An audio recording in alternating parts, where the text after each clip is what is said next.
Саламатсыздарбы, урматтуу достор, Кызыл Квадрат каналында кайрадан жаңылыктар топтому. Сиздер биздин каналды колдоо иретинде видеолорго лайк басып жана ошондой эле подписаться кнопкасын басып өтсөңүз болот. Франциялык ПСЖ клубунун оюнчусу Лионель Месси 7-чи рет алтын топ сыйлыгын жеңип алды. Бул тууралуу чет элдик спорт басылмалары жазды. Сыйлык тапшыруу салтанаты 29 ноябрда Франциядагы Шатле театрында болуп өткөн. Кезектеги алтын топ үчүн эң негизги талапкер катары 7 футболчу алдыга озуп чыккан. Топтолгон упайлардын жыйынтыгында аргентиналык форвард 613 упай менен алтын топтун жеңүүчүсү деп табылды.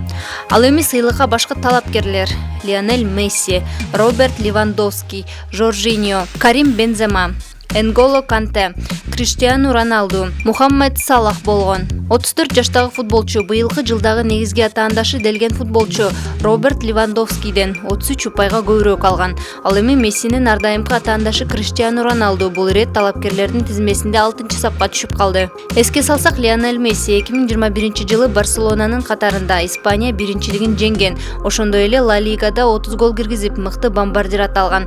Мындан тышкары Аргентина менен алгачкы ирет Америка кубогун жеңип алган. Ал эми жаңы сезондун башталышында ал Франциянын ПСЖ клубуна өткөн. Сыйлык тапшыруу аземинде Бавария клубунун чабуулчусу Роберт Левандовский бул жылы алгачкы ирет берилип жаткан жылдын мыкты чабуулчусу наамына ээ болду. Франс футбол мындан бир канча күн мурда алтын топ менен бирге дагы бир сыйлык тапшырылаарын маалымдаган эле. Белгилей кетсек, алтын топ футболдогу эң престиждүү сыйлык. Ал жыл ичинде жараткан ийгиликтердин, футбол сүйүүчүлөрү жана футбол адистеринин добуш берүүсүнүн жыйынтыгында ар жылы бир футболчуга тапшырылат. Министрлик менен ведомстволорго COVID-19 жаңы штаммына байланыштуу даярдыкта туруу тапшырылды. 1-декабрдан тарта өлкө аймагына кирүүдө милдеттүү түрдө ПЦР тест талап кылынат. Бул тууралуу өкмөттүн маалымат кызматы кабарлады.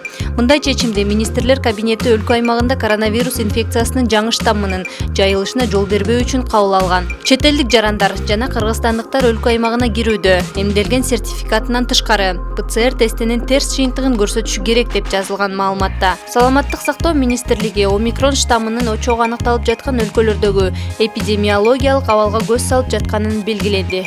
Ал эми вирус тарап жаткан мамлекеттердин тизмеси Улуттук коопсуздук мамлекеттик комитетинин чек ара кызматына берилип, ал өлкөлөрдүн жарандарына Кыргызстандын аймагына кирүүгө тыюу салынат. Министрлик менен ведомстволорго COVID-19 жаңы штаммына байланыштуу толук даярдыкта туруу тапшырылган. Кечээ өлкөнүн министрлер кабинети Дүйнөлүк саламаттык сактоо уюму менен COVID-19 омикрон деген жаңы штаммы боюнча ыкчам жолугушуу өткөргөн.